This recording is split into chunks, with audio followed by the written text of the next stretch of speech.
Matthew chapter 27, New International Version. Early in the morning, all the chief priests and elders of the people made their plans how to have Jesus executed. So they bound him, led him away, and handed him over to Pilate, the governor. When Judas, who had betrayed him, saw that Jesus was condemned, he was seized with remorse and returned the 30 pieces of silver to the chief priests and the elders. "I have sinned," he said, "for I have betrayed innocent blood." "What is that to us?" they replied. "That's your responsibility." So Judas threw the money into the temple and left. Then he went away and hanged himself. The chief priests picked up the coins and said, "It is against the law to put this into the treasury, since it is blood money." So they decided to use the money to buy the potter's field as a burial place for foreigners. That is why it has been called the Field of Blood to this day. Then what was spoken by Jeremiah the prophet was fulfilled. They took the 30 pieces of silver, the price set on him by the people of Israel, and they used them to buy the potter's field, as the Lord commanded me. Meanwhile, Jesus stood before the governor, and the governor asked him, "Are you the king of the Jews?" "You have said so," Jesus replied. When he was accused by the chief priests and the elders, he gave no answer. Then Pilate asked him, "Don't you hear the testimony they are bringing against you?" But Jesus made no reply, not even to a single charge, to the great amazement of the governor. Now it was the governor's custom at the festival to release a prisoner chosen by the crowd. At that time, they had a well-known prisoner whose name was Jesus Barabbas. So when the crowd had gathered, Pilate asked them, "Which one do you want me to release to you, Jesus Barabbas or Jesus, who is called the Messiah?" For he knew it was out of self-interest that they had handed Jesus over to him. While Pilate was sitting on the judge's seat, his wife sent him this message: "Don't have anything to do with that innocent man, for I have suffered a great deal today in a dream because of him." But the chief priests and the elders persuaded the crowd to ask for Barabbas and to have Jesus executed. "Which of the two do you want me to release to you?" asked the governor. "Barabbas," they answered. "What shall I do then with Jesus, who is called the Messiah?" Pilate asked. They all answered, "Crucify him!" "Why? What crime has he committed?" asked Pilate. But they shouted all the louder, "Crucify him!" When Pilate saw that he was getting nowhere, but that instead an uproar was starting, he took water and washed his hands in front of the crowd. "I am innocent of this man's blood," he said. "It is your responsibility." All the people answered, "His blood is on us and on our children." Then he released Barabbas to them. But he had Jesus flogged and handed him over to be crucified. Then the governor's soldiers took Jesus into the praetorium and gathered the whole company of soldiers around him. They stripped him and put a scarlet robe on him, and then twisted together a crown of thorns and set it on his head. They put a staff in his right hand.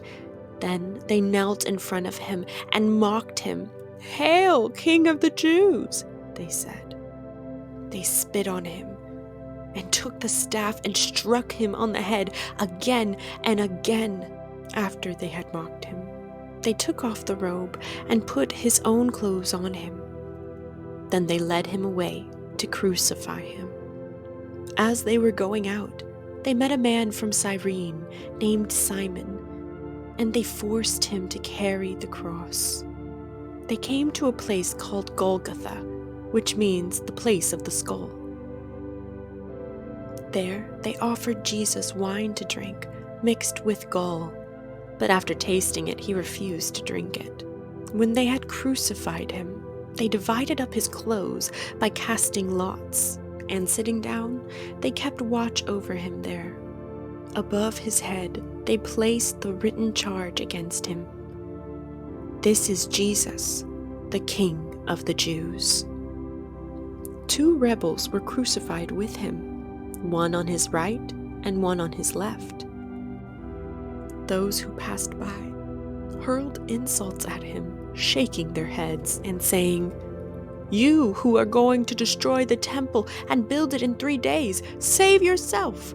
Come down from the cross if you are the Son of God." In the same way, the chief priests, the teachers of the law, and the elders mocked him. "He saved others," they said, "but he can't save himself. He's the King of Israel. Let him come down now from the cross, and we will believe in him. He trusts in God. Let God rescue him now if he wants him, for he said, 'I am the Son of God.'" In the same way, the rebels who were crucified with him also heaped insults on him. From noon until 3 in the afternoon, darkness came over all the land. About 3 in the afternoon, Jesus cried out in a loud voice, "Eli, Eli, lama sabachthani," which means, my God, why have you forsaken me?" When some of those standing there heard this, they said, "He's calling Elijah." Immediately, one of them ran and got a sponge. He filled it with wine vinegar, put it on a staff, and offered it to Jesus to drink. The rest said, "Now leave him alone. Let's see if Elijah comes to save him." And when Jesus had cried out again in a loud voice, he gave up his spirit. At that moment, the curtain of the temple was torn in 2 from top to bottom.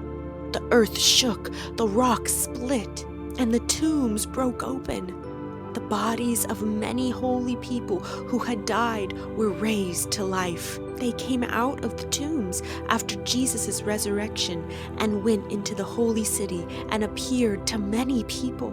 When the centurion and those with him who were guarding Jesus saw the earthquake and all that had happened, they were terrified and exclaimed, "Surely he was the Son of God."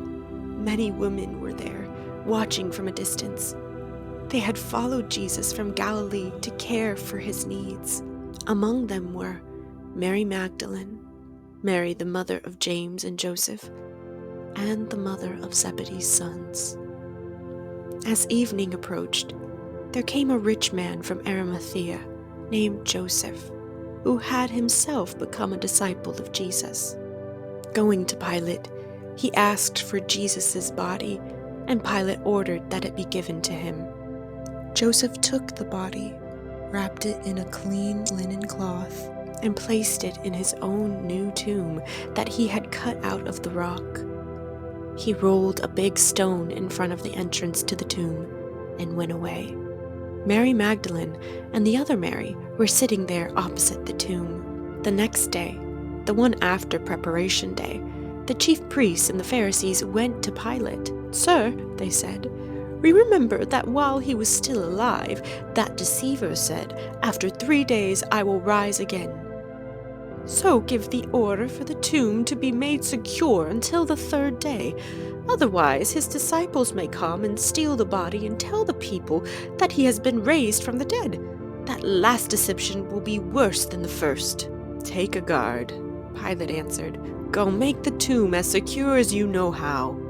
So they went and made the tomb secure by putting a seal on the stone and posting the guard.